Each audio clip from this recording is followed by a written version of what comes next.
Il y a bientôt 4 ans, je recevais un email, un message simple, direct, sincère, signé d'une jeune femme alors inconnue du grand public. Bonjour Cyril, je m'appelle Violette d'Orange, j'ai 20 ans et je suis navigatrice professionnelle. Je me prépare pour le Vendée Globe 2024 et je cherche des partenaires. Ce jour-là, j'ai fait mes valises direction Port-la-Forêt en Bretagne. J'ai rencontré Violette et avec elle Jean Le Cam. Ensemble, nous avons enregistré un épisode hors série de mon podcast Les Digital Doers pour donner de l'écho à son projet. Violette, c'était déjà une force tranquille, une navigatrice précoce, passionnée, engagée, déterminée à prouver qu'on pouvait rêver grand, même jeune, même femme, même sans avoir un nom connu sur la coque. Elle avait traversé la Manche en optimiste à 15 ans, elle avait couru la Mini Transat à 18, elle poursuivait des études d'ingénieur à l'INSA de Rennes, elle se préparait pour le plus grand défi de sa vie, un tour du monde en solitaire, sans escale et sans assistance. 4 ans plus tard, ce défi est relevé. Elle est devenue l'une des plus jeunes femmes de l'histoire à avoir terminé le Vendée Globe. Je crois qu'on peut dire même la plus jeune femme de l'histoire. Aujourd'hui, elle me fait un cadeau très fort, très grand, en acceptant d'être l'invitée du tout premier épisode de On en reparle. Ce nouveau podcast, c'est un espace où on prend le temps de revenir à froid sur les événements marquants, un lieu pour comprendre ce qui se transforme en profondeur, loin du tumulte médiatique. Alors aujourd'hui, on reparle du Vendée Globe avec Violette d'Orange. On parle de cette course extrême, mais surtout ce qu'elle a changé, ce qu'elle a laissé en elle, ce qu'elle a déplacé dans sa vie, dans sa trajectoire, dans son rapport au monde. Depuis son retour à terre, Violette a rejoint le projet Initiative Cœur de Samantha Davis. Elle incarne une nouvelle génération de marins plus engagés, plus accessibles, plus inspirantes aussi. Ensemble, on va évoquer l'après-course, le calme après la tempête, l'introspection, les virages pris, parfois sans les voir venir. Bref, alors, Violette, on en reparle de ce Vendée Globe ? Ah bah pourquoi pas. Bon, alors présente-toi un peu mieux que ce que je viens de faire. Oh, j'ai C'était une rapide. très très belle présentation. En fait, moi tout simplement quand je me présente, je dis que je suis une navigatrice professionnelle et puis voilà que je navigue depuis toute petite. Je suis passionnée et surtout je porte un message aussi pour la jeunesse d'essayer de monter des projets, de se réaliser, de croire en ses rêves. Voilà un petit peu comment je me présenterai. Mais c'est une très belle présentation. Mais alors, dis-moi un petit peu comment tu as vécu l'après-course. Qu'est-ce que toi, Violette, Mhm. l'après-course, c'est déjà quand tu mets pied à terre. Oui, je dirais que déjà, ça m'a fait tout drôle de voir des visages au tout début, parce que donc j'ai passé 3 mois en mer, loin de tout, loin de ma famille. Voilà, j'avais des contacts par téléphone de temps en temps, une fois par semaine. Mais ça m'a fait un petit choc de voir les premières personnes qui sont montées à bord de mon bateau Ouais, pour c'est faire ça, la avant même remontée du d'être chenal. arrivé, en fait. Donc avant même l'arrivée, enfin juste après l'arrivée Après virtuelle, avoir franchi la ligne virtuelle. mais avant le chenal, déjà, ça m'a fait tout drôle de retrouver ma famille et c'était très très touchant. Je me souviendrai toujours de mon grand frère qui me dit: Violette, c'est complètement dingue ce que tu viens de faire. Je suis trop fière de toi, bravo. Enfin, c'est des mots qui sont hyper forts venant des personnes de notre famille et c'était très touchant. Et puis ensuite, j'ai eu la chance d'avoir une arrivée complètement dingue dans le chenal. T'es arrivé combientième au général et Ouais. combientième des bateaux à dérive. Alors j'arrive 25e sur 40 et parmi les bateaux à dérive, je sais même pas, je dois être 5 ou 6e, quelque Ouais, chose c'est comme ça. ça, j'ai pas en tête. Euh, euh, T'arrives dans le chenal. et là, j'arrive dans le chenal comme si j'avais gagné le Vendée Globe. Mais Clairement, c'est ça. il y avait des milliers de personnes qui étaient venues d'un peu partout en France, surtout de la région des Sables-d'Olonne, mais qui étaient là pour mon arrivée. Il y avait, ce qui m'a beaucoup touchée, c'est par exemple tous les jeunes de la Fondation Apprentis d'Auteuil qui m'avaient suivi, qui étaient habillés en rouge dans un coin du chenal et je les ai facilement repérés. Ils avaient fait une chanson, etc. Enfin, c'était magique. Il y avait aussi le virage Vio. Il y avait tous mes amis de mon école d'ingénieur qui me suivent depuis des années, mais bon, qui savent que je fais toujours plein de compétitions, bah là, ils étaient tous là, réunis, déguisés en dinosaures, avec des fumigènes, des affiches et tout. Enfin, c'était complètement dingue. Et puis, feux d'artifice, des pancartes dans tous les sens. Je me souviens d'une pancarte qui m'a beaucoup touchée, c'est euh, bah, je sais plus comment s'appelait la petite, mais c'était c'est moi dans 8 ans, des choses comme ça, où c'est trop mignon. Et voilà, c'était sur le moment, c'est de la sidération. Enfin, je comprenais pas ce qui se Justement, passait. quand on revient, on ressent à la fois les émotions, tu es en train de nous les décrire. Mhm. Ça va durer cette espèce de liesse Ouais. quelques heures. Euh, Comment on les gère, ces émotions? Bah, là, clairement, on gère rien. On est juste, on essaye de comprendre ce qui se passe. Et puis, moi, C'est une j'avais, confusion dans la ouais, tête? il y a une confusion. Bah, déjà, il y a vraiment un grand bonheur enfin, c'est un immense bonheur d'arriver et de retrouver ses proches. Moi, c'était C'est le vraiment, manque, en fait, là, que tu bah, combles. pendant 3 mois, ils m'ont beaucoup manqué. Et c'est vrai que j'ai vécu un tour du monde seule, quoi. Vraiment, même si je le partageais en quelque sorte, j'ai pas pu tout partager. Parfois, quand je les appelais, il y avait du décalage avec les systèmes satellitaires qui marchaient pas, ou une fois sur deux. Donc là, je retrouve ma famille, je peux les serrer dans mes bras, etc. Donc c'est d'abord ça qui, pour moi, c'était l'émotion la principale que je vivais. Et puis après, bah, il y avait beaucoup de surprises et de La on comprend ferveur pas ce qui se passe. populaire, qu'est-ce que ça provoque? Il y a une espèce de sentiment de fierté d'avoir réussi quelque chose, ça provoque quoi? Est-ce que tu l'as touché Mmh. du doigt de façon très concrète avec la remontée du chenal pour la première Ouais. fois? Parce qu'avant, ça devait être un peu abstrait. Tu devais voir les chiffres, Mmh. des compteurs Insta, TikTok défiler, mais concrètement, Bah, c'est quand tu arrives, non? je pense que c'est ça. J'imagine que c'est la même sensation qu'un chanteur sur une scène ou que des joueurs de foot qui arrivent dans un stade. En fait, en quelque sorte, bah, enfin, moi, sur le moment, j'avais comme l'impression que c'était pas vraiment pour moi, tout ça. Enfin, je me dissociais un peu de moi-même. Je me disais, waouh, c'est beau toute cette foule, mais je me rendais pas forcément compte que c'était pour mon aventure du Vendée Globe. Mais enfin, c'est tellement pas humain, finalement. Enfin, c'est tellement pas Et naturel que on c'est l'anticipe un petit assez. peu dans sa tête? Non, non, non, je voulais pas Rien? l'anticiper.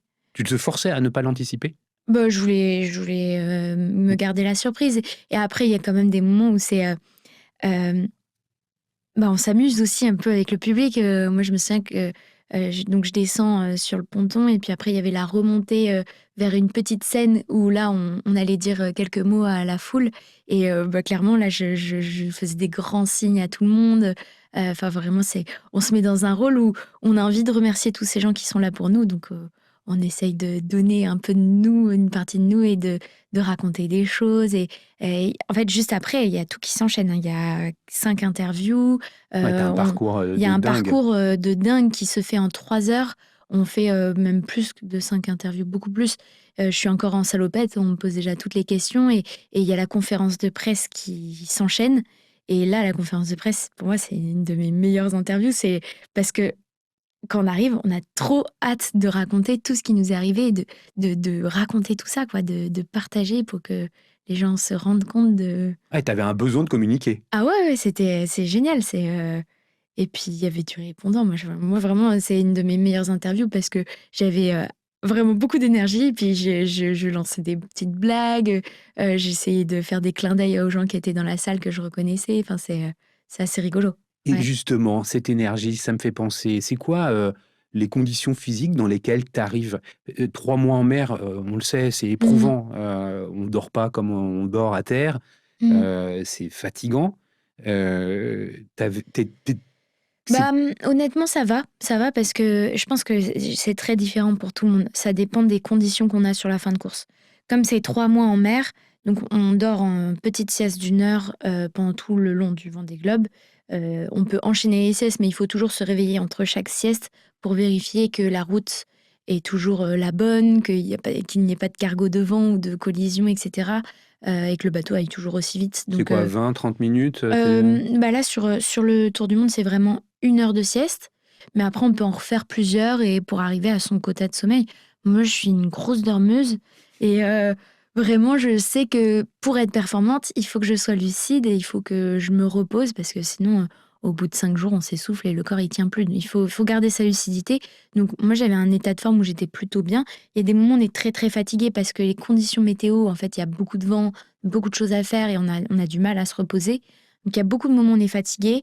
Mais là, sur cette fin de course, j'ai eu les 2 derniers jours qui étaient très, très tranquilles. Et c'était du tout droit. À partir de l'entrée du golfe de Gascogne, j'étais tout droit, plus de manœuvre quasiment, jusqu'à l'arrivée. Et donc, en quelque sorte, j'en ai profité pour me reposer un peu plus. Et je suis arrivée avec beaucoup d'énergie. Je pense qu'il y a un peu De... de fatigue physique, forcément un peu, mais au Et bout comment d'une ça semaine, s'enchaîne ça les allait. jours d'après? T'arrives à dormir le soir, là, quand tu reviens? Bah, premier soir, il y a la fête déjà. Ouais. Donc après avoir fait toutes les 5 interviews, les conférences de presse, etc., je suis rentrée à mon appartement. J'ai eu un peu de temps avec ma famille et puis le soir, grande fiesta. Et donc on s'est couché à 4 heures du matin et le lendemain à 8 heures, il fallait recontinuer les interviews. Donc en fait, tout s'est enchaîné très, très, très vite. Donc dès le lendemain, j'avais une journée complète d'interviews au Sable d'Olonne. Et le surlendemain, je suis partie à Paris pour une semaine de médias directement. Et là, c'était très dur. T'as un moment où tu t'es dit, attends, là, il faut que je prenne une petite parenthèse, là. Non, j'ai pas eu tant de réflexion. En fait, dans ces moments-là, bah, ça demande beaucoup d'énergie de raconter et d'être toujours pertinent, de bien, bien parler, de pas répéter les mêmes choses aussi. Et Donc, en fait, là, t'as pas j'étais l'impression en de l'avoir mode, fait un peu, quand même? j'étais en mode automatique, si, un petit peu. Et la première journée à Paris, je fais 13 interviews. Ça commence on se lève à 6 heures du mat pour aller faire Télématin. On se couche à 23 heures pour faire le quotidien, je crois. Le lendemain, 11 interviews.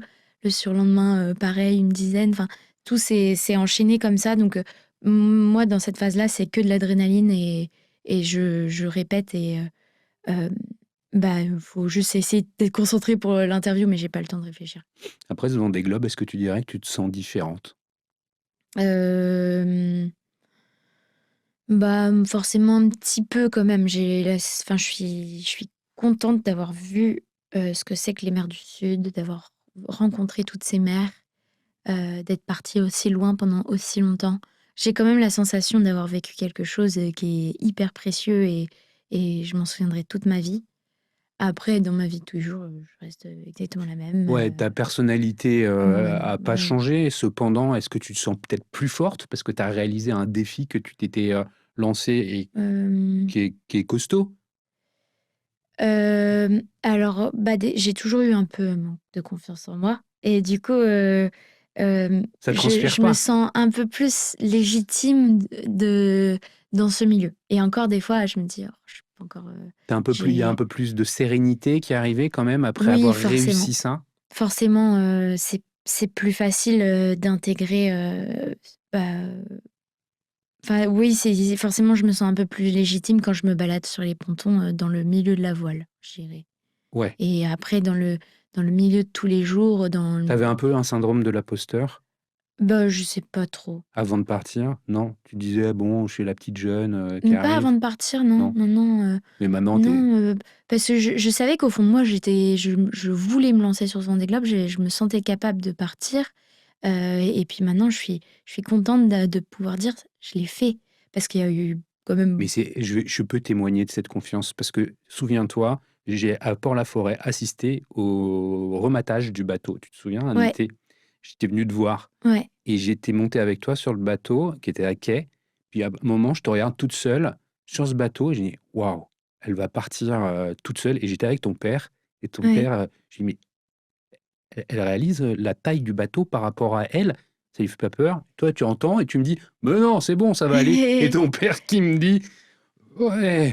En fait, dans le domaine du sport, j'ai confiance en moi. Je sais que j'ai confiance en mes petits muscles, j'ai confiance en ce que je suis capable de faire. Je sais que j'ai une détermination qui va toujours m'aider quand il y a des grosses tempêtes. Ça, j'ai confiance en moi quand je suis sur mon bateau et quand je m'apprête à démarrer un projet, voilà.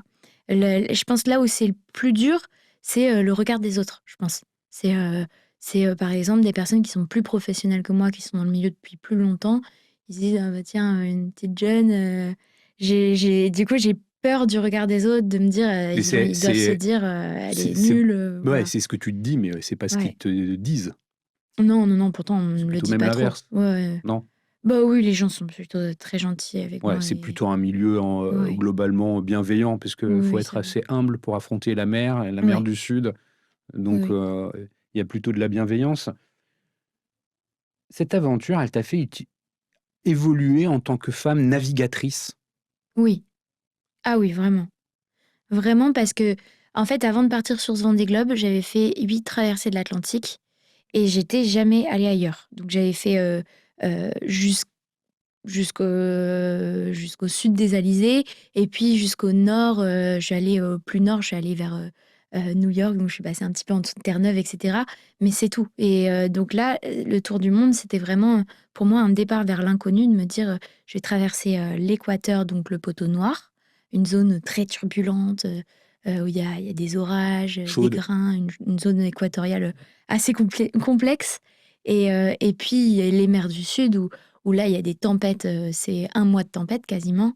Heu, Est-ce que je vais tenir? Et hem et sur ce Vendée Globe, bah, je me suis vraiment découverte une force où il y a des situations où vraiment c'était la catastrophe, une voile qui tombe à l'eau, monter au mât, un moteur qui lâche, des choses comme ça et là, il y a certains moments, je me suis dit: «Là, si j'arrive à monter au mât, dans la houle, à 1 mètre de houle et où je me faisais, cogner dans tous les sens dans le mât», si je me disais dans ma tête: Si j'arrive à aller jusqu'en haut, je suis une warrior, je suis une warrior» et je me répétais ça et bah, j'ai réussi à aller jusqu'en haut et après avoir fini ma réparation qui a duré, plusieurs heures, à la fin de la journée, j'ai crié de libération. Je me suis dit: «J'ai réussi, quoi» et donc ça, oui, c'est je sais que maintenant je suis capable de ça et ça me donne de la force pour les prochains défis. Quand tu te souviens, si tu dois te souvenir d'un moment fort dans ce Vendée Globe, Mmh. c'est qui te revient régulièrement, c'est quoi? C'est la montée au mât? C'est, la découverte des mers du Sud? C'est quoi? Mmh. Le poteau noir? Moi, j'ai bien aimé, le Pacifique.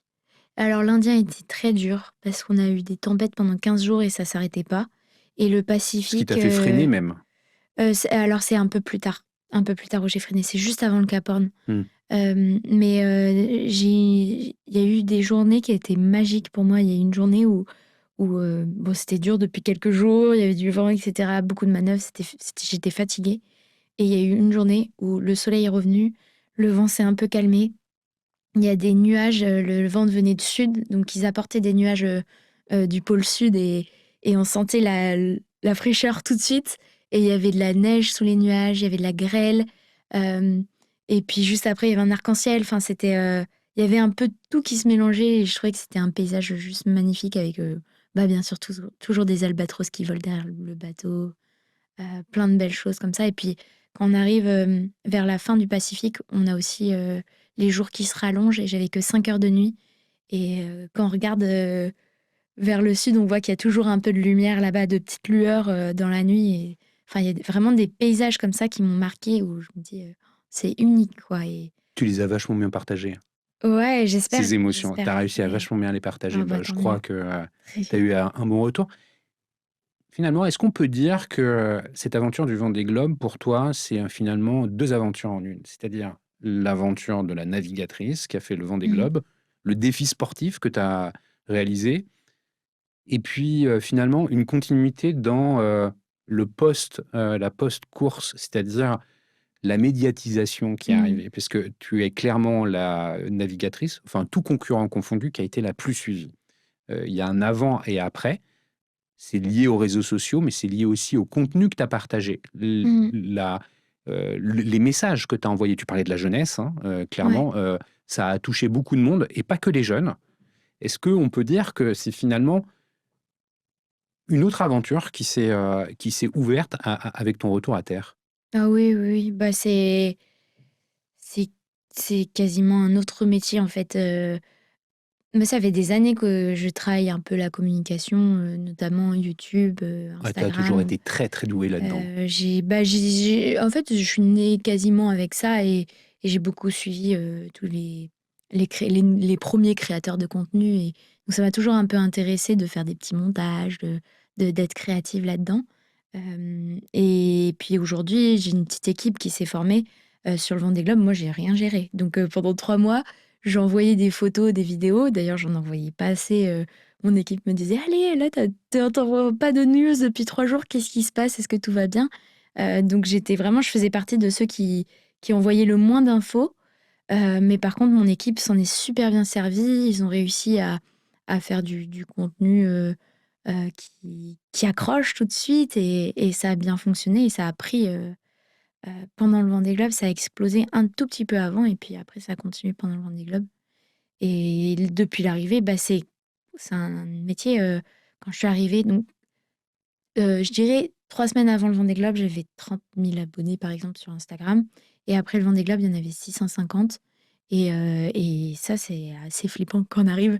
Moi, j'avais pas ouvert mes réseaux sociaux pendant 3 mois, et il fallait que je reprenne en main, C'est-à-dire que tu heu savais pas, pendant que tu étais en course, le nombre d'abonnés? non, je demandais pas, et puis je savais que ça avait monté. Je savais que il se passait quelque chose à terme, mais je voulais pas trop m'en préoccuper, je voulais rester dans ma bulle, en course. Mais donc quand j'arrive, bah, je reprends mon compte parce qu'il faut que ce soit moi qui le tienne pour tout ce qui est story, de temps en temps faire des choses, dans ma vie perso, et cetera. Et là, tout de suite, je me dis: «Waouh, c'est un métier maintenant». Enfin, Ouais, tu es devenue une il y a femme des médiatique. bah, il oui, oui, Force est de constater, il y a des gens qui c'est leur métier de faire, du contenu. Et en fait, moi, il y a cette partie du métier, mais il y a aussi autre chose. Il y a aussi, la préparation physique, il y a aussi les entraînements. Du coup, ouais, tu rajoutes une corde à ton arc, quoi. Tu es c'est obligé, ça, mais c'est une grande, grande victoire pour nous. Franchement, je vais pas me plaindre parce que, moi, ça faisait des années qu'on cherchait aussi à pouvoir gagner en notoriété pour pouvoir, aller trouver des sous plus facilement. Parce que pour nos projets qui demandent beaucoup de budget, on doit trouver des entreprises qui nous sponsorisent. Donc, on moi, j'ai parce que tu es partie avec le plus petit budget ah de la bah, course, hein, peut-être pas le plus petit, ou mais un un des des plus plus petits, faibles. ouais, Ouais, ouais. et qui se compte déjà en millions. Oui,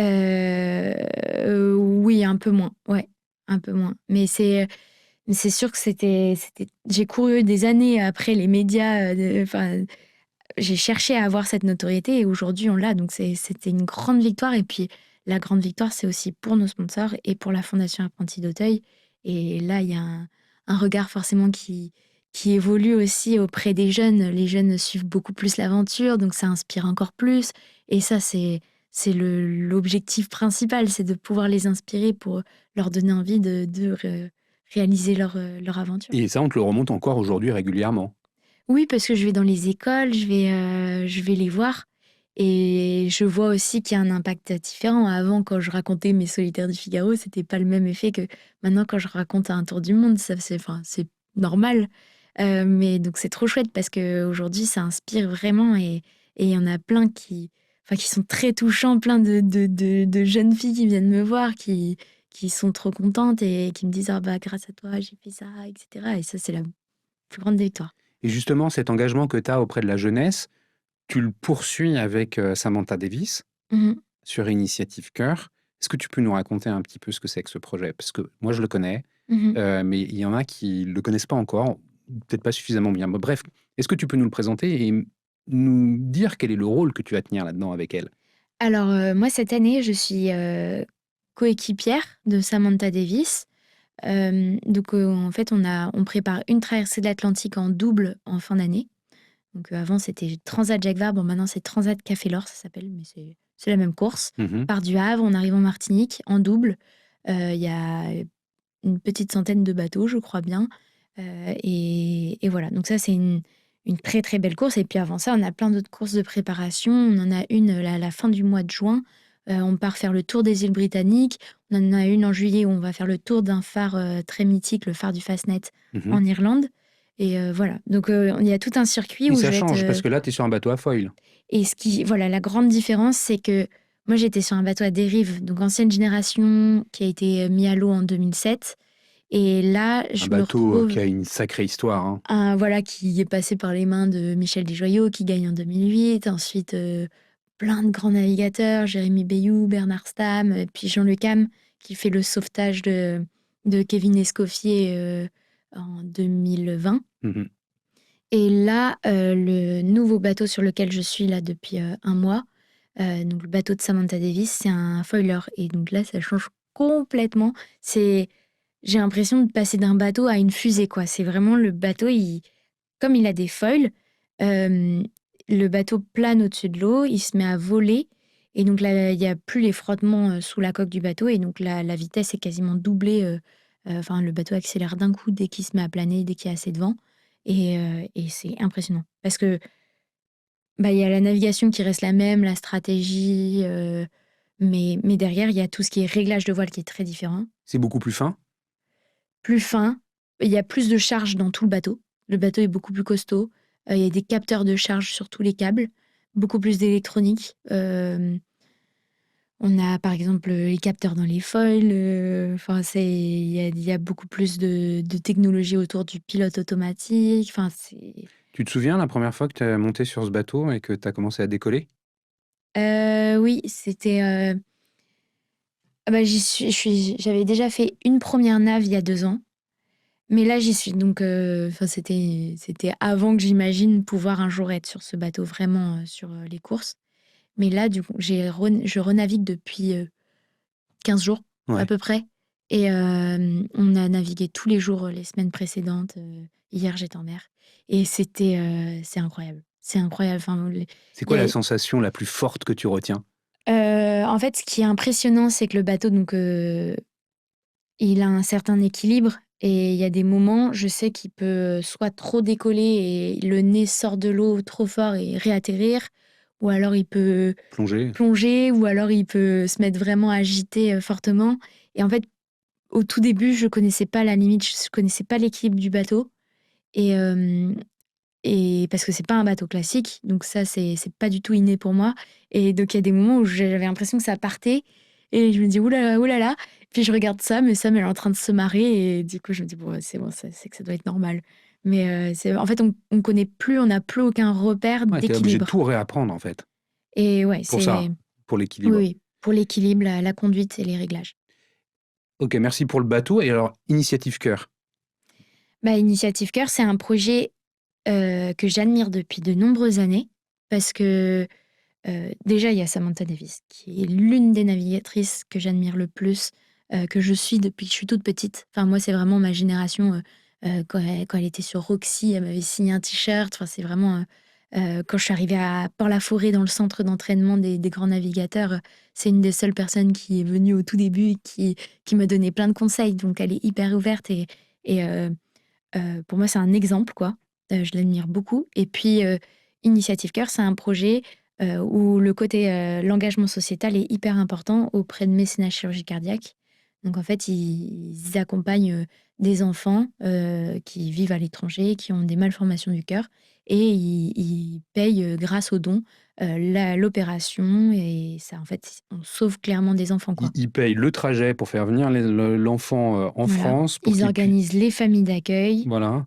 Toute l'opération, parfois il y a plusieurs opérations à faire, et puis ils réorganisent aussi le retour. Et donc tout ça, c'est un sacré budget. Et sans ces opérations-là, les enfants peuvent pas vivre longtemps. Et Et puis bien sûr. ils peuvent même pas courir après un ballon. Enfin, ils vivent pas, quoi. Vraiment, ils peuvent pas se déplacer.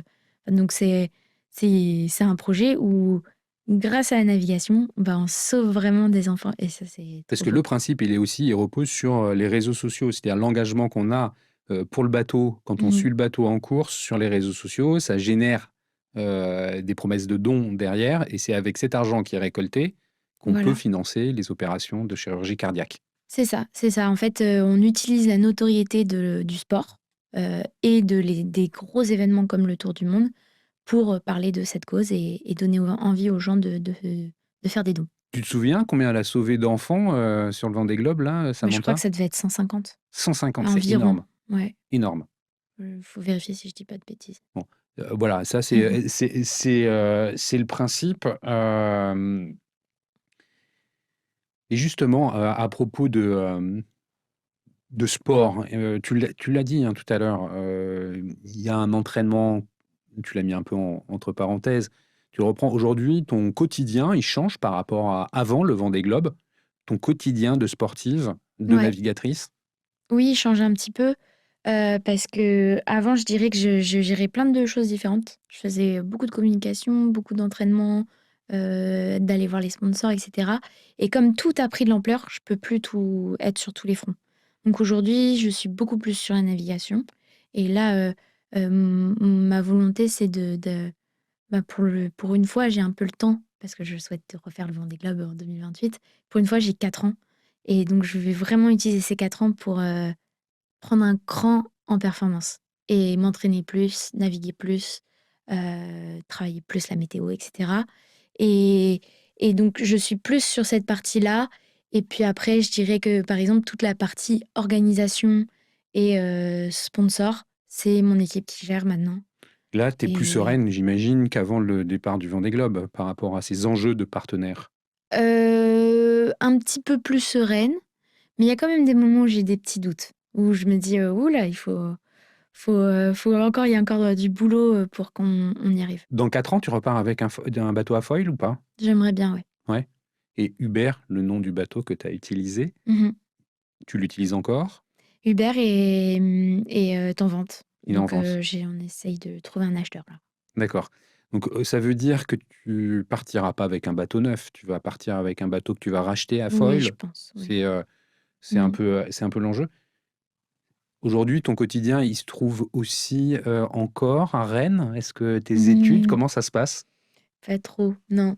En fait, j'avais des études, d'ingénieur à l'INSA de Rennes, et j'ai aménagé mon parcours pour pouvoir continuer les entraînements, et depuis maintenant plus de 2 ans, je suis en césure, de l'école pour pouvoir, vraiment me mettre à 100 sur le projet, et là, je sais pas trop comment je vais reprendre. Je C'est en pleine réflexion, je vois aussi avec l'école, et je vais réfléchir à, un diplôme, peut-être aménagé, pour au moins valider les années que j'ai faites, OK, voilà. et je reviens sur, ton quotidien, comment il change, de navigatrice, avec un focus plus fort sur, l'expérience, de voile. Là, aujourd'hui, tu nous expliques que tu es en duo avec, Mmh. Samantha jusqu'à la fin de l'année. En parallèle, tu vas naviguer seule aussi? Tu vas emprunter des bateaux? Comment ça s'inscrit, finalement, heu, tes ambitions, de navigation est-ce que, c'est du duo? Est-ce que c'est du solo? Comment on fait Donc aujourd'hui? là, j'ai une année en équipage. Donc, les 2 premières courses sont à 4, et puis ensuite, les 2 dernières à 2, avec juste Sam, et donc là, mon planning est chargé à bloc, depuis mon retour. Il y a Tous les jours sont utilisés, soit pour des médias, soit pour de l'entraînement.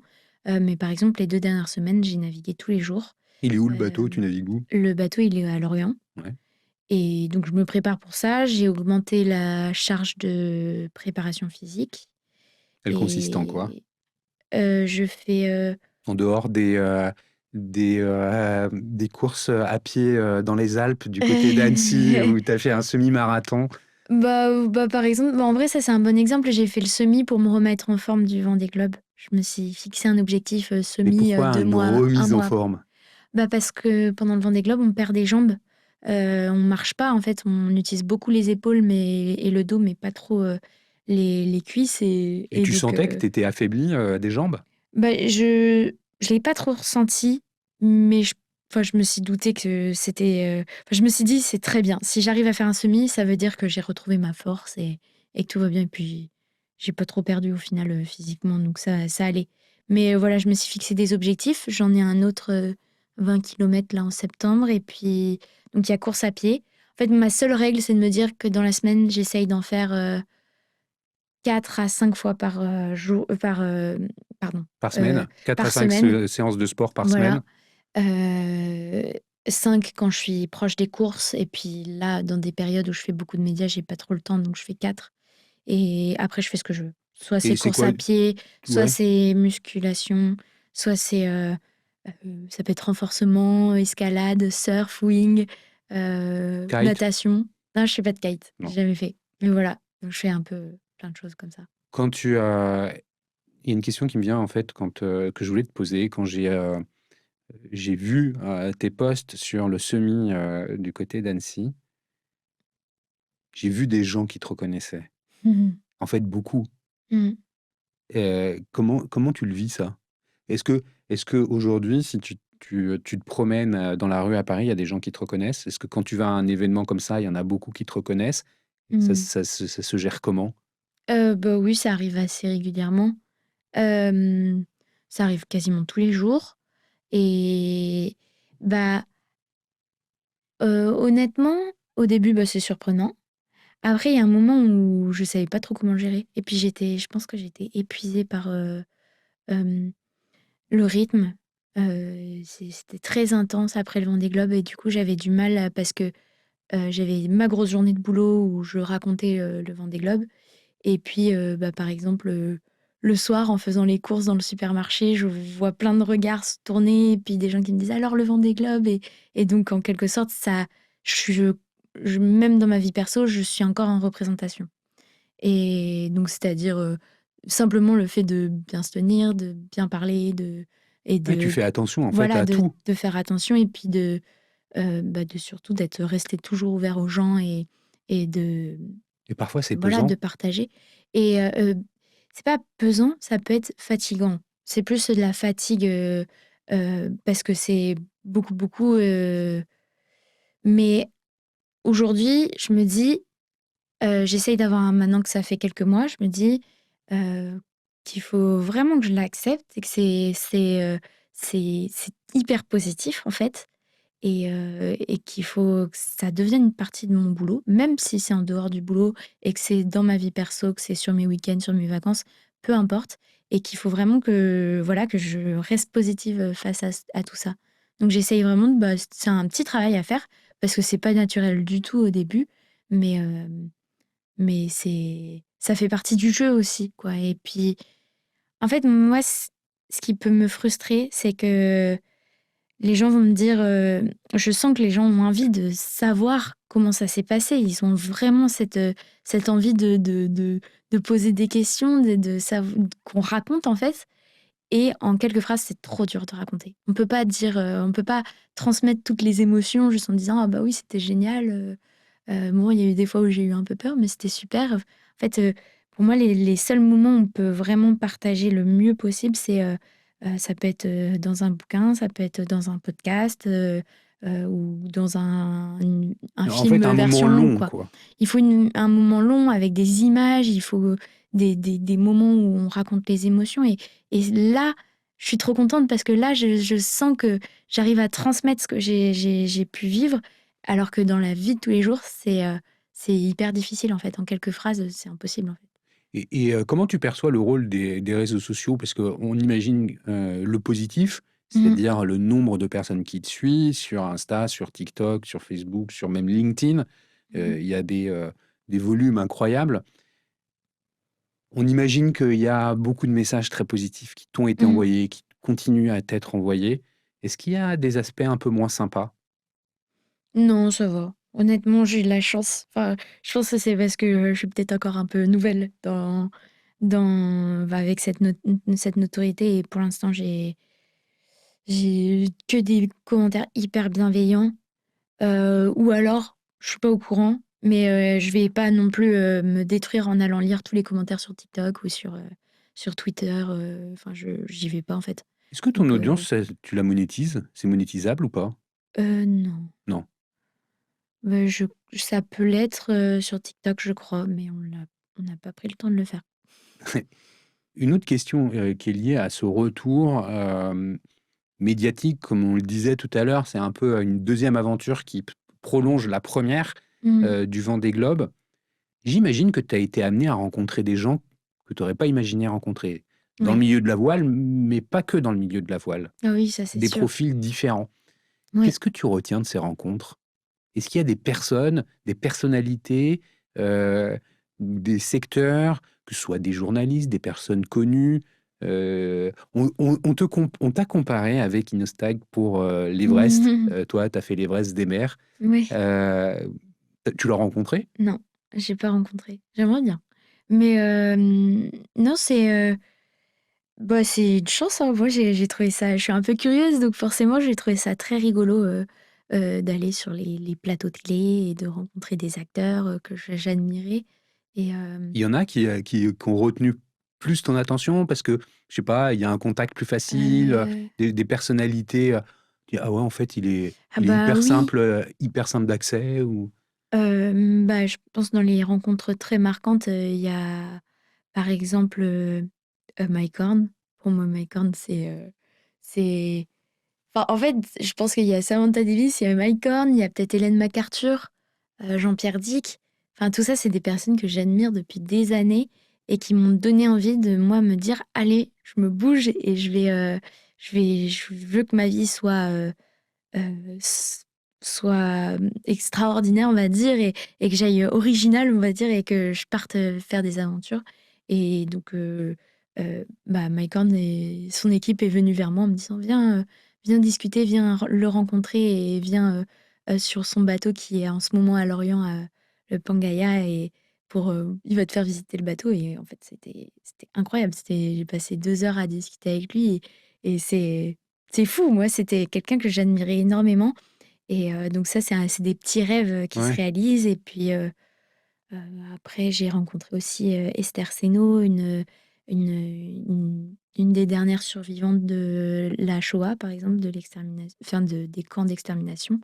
Donc ça, c'est des rencontres, bah, qui sont hyper marquantes ou même, bah, il y a eu aussi des acteurs et cetera donc c'est assez fou, parce que depuis quelques mois, là, je rencontre plein de personnes et voilà. Mais au final, on reste tous humains, on a tous, nos qualités, nos défauts, il y a des belles histoires, il y a tout et ouais, je sais pas comment dire, mais je me dis c'est des rencontres, des fois, il y a des personnes, dans la rue qui sont pas du tout connues et qui vont nous raconter des histoires incroyables aussi. Donc c'est voilà, j'ai un regard qui je sais pas comment on pourrait dire, mais qui sacralise moins peut-être, les célébrités, quoi. Je me dis: «C'est des personnes comme nous tous».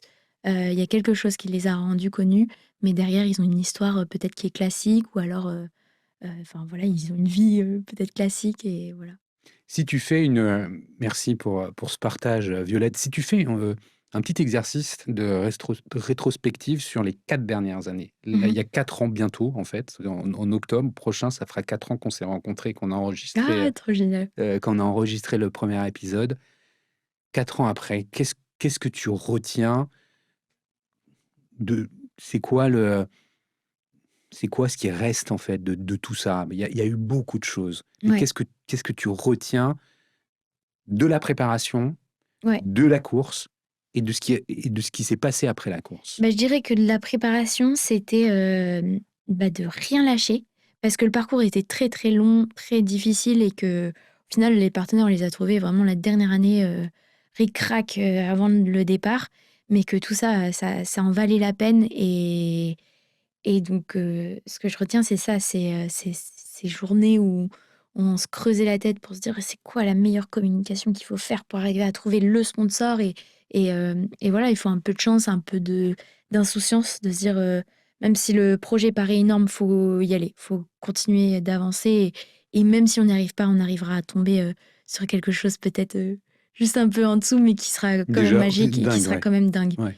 Donc ouais, on était très insouciants, je pense et très déterminés et c'est ça qui a fait que je pense on a réussi à rien lâcher. Hem, après, moi, j'ai surtout envie de me souvenir, pour toute ma vie, c'est ce tour du monde. C'est de me souvenir des émotions, la veille du départ, le jour du départ, ces moments, en mer où là, tu es seul, face à toi-même. C'est tous ces souvenirs, j'ai trop envie de garder tout ça et puis, l'après, bah, en quelque sorte, c'est plutôt ma vie avec mes proches dont j'ai envie de me souvenir. Au final, les médias à Paris, tout ça, bon, c'est rigolo au début, mais après ce qui est important, c'est surtout ce qu'on vit, les vacances qu'on se fait, entre les compétitions, la découverte du nouveau projet avec Initiative Cœur. C'est ma vie quotidienne que j'ai envie de garder en tête. Bah, merci pour ça. Si tu devais dire un mot à tous ceux qui t'accompagnent là depuis 4 ans, Mmh mh. je pense à ta famille en particulier, euh, il y a une équipe. Tu leur dis quoi? Bah, c'est tout simplement merci, hein. C'est assez banal, mais c'est le pour moi, c'est un grand, grand merci parce que en fait, derrière ce projet, même si je suis toute seule en mer, il y a vraiment une grosse, équipe qui a enfin, pas une grande équipe, mais plutôt une équipe qui a eu Forte et soudée? beaucoup, beaucoup d'engagement et qui a mis beaucoup d'énergie pour tout ça et qui est forte et soudée et puis c'est aussi tout le réseau. Bah, bien sûr, il y a 4 ans, ça m'a donné un vrai coup de pouce de faire ce premier podcast. Même tu nous avais aidés à réfléchir, comment on pouvait, aller chercher des sponsors et donc ça, c'est je pense que c'est, toutes les personnes qui nous ont aidés, le réseau, les proches, même les amis qui sont là au bon moment à l'arrivée, c'est le public, qui a créé cette arrivée complètement dingue au Chenal et qui m'a soutenue, par les réseaux sociaux tout du long. Enfin, c'est tout ça, j'ai envie de leur dire un grand, grand, grand merci parce que en fait, grâce à ce premier tour du monde, même qui enfin, c'est pas une victoire, on va dire, sportive. Enfin, je termine 25e. Moi, mon objectif, c'était d'aller au bout. Donc Oui, c'est ça, parce que c'est déjà, mon sur les objectif, 40 voilà. qui sont partis au départ, il y en a combien qui sont arrivés? Il y en a 5 qui sont pas arrivés. Ouais. Et c'était Mmh, très peu, c'est je crois la première oui, c'est la édition où il y première a fois, il y aussi en a peu si peu. d'abandon. Mais à tout moment, le projet pouvait s'arrêter par une collision ou quelque chose qui casse, un dématage ou quoi. Donc déjà, mon objectif était rempli, mais grâce à toute cet engouement qu'il y a eu autour du projet, bah, aujourd'hui, je peux naviguer sur, un projet de rêve avec, une navigatrice que j'admire énormément, une équipe qui est super et qui m'intègre très facilement. Donc ça m'a ouvert des portes vers la suite, c'est sûr. Et dans cette équipe, il faut pas oublier les teckels. Oui, Hein? et Il y en a un, deux, combien? dans la famille, il y en a 4, 5, 5. On a en fait, il y a mon frère, ma sœur, ma mère et ma grand-mère, qui ont des teckels et puis moi, j'ai eu un petit teckel il y a maintenant, 1 mois. Oui, c'est pour ça que je le mentionne. Mmh. Qui est un Voilà. peu plus clair que les autres, non? Oui, Hein? crème. Crème.